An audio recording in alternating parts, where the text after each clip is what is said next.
Joliane de la chaîne YouTube Diva Jolie.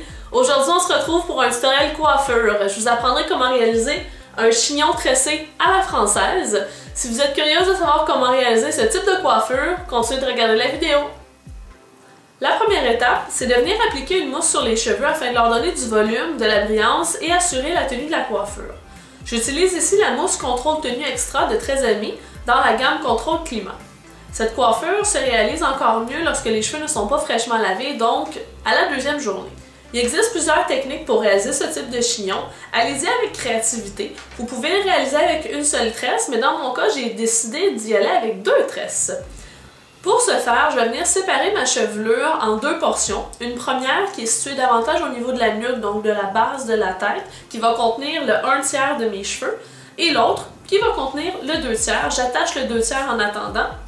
On s'occupe donc du tiers de la chevelure et on va venir créer une tresse française près de la tête qui va partir de l'oreille et se rendre jusqu'à la nuque. Lorsqu'on la termine, on tresse rapidement et on lui met un petit élastique simplement pour que les cheveux soient hors du chemin pour la suite. Pour l'autre section des cheveux, donc le 2/3 restant, on va venir créer une tresse française aussi, mais elle va avoir un angle au lieu d'être centrée. Ça va donner un aspect plus romantique à la coiffure. On profite vraiment de la texture des cheveux grâce à la mousse, puis on tente de laisser du volume le plus possible en tressant pas trop serré. Lorsque l'ensemble de la chevelure est tressé jusqu'à la nuque, on va venir faire un petit truc, on va venir créer un amalgame entre nos 2 tresses. Pour ce faire, il suffit de venir créer 3 brins avec l'ensemble de nos cheveux, donc l'ensemble de la chevelure, et de poursuivre avec une tresse régulière.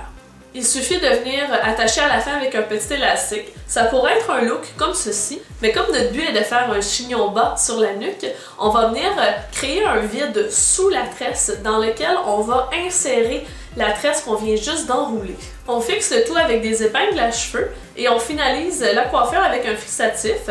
J'utilise la Druine de mise en pli et finition à tenue super maximum de Nexus. Ça permet d'obtenir un contrôle durable de la coiffure tout en ayant une belle luminosité. Certaines d'entre vous voudront peut-être rendre le look encore plus romantique en laissant tomber quelques mèches autour du visage. C'est libre à vous. De mon côté, comme ma coupe de cheveux me le permet plus ou moins, j'ai préféré garder le visage dégagé.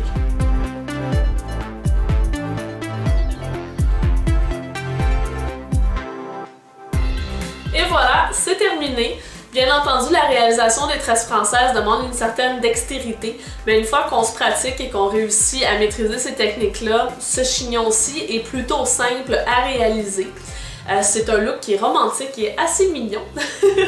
J'espère que ce tutoriel vous aura été utile. Sur ce, moi je vous souhaite une bonne fin de journée, puis on va se voir dans la prochaine vidéo. Bye les filles!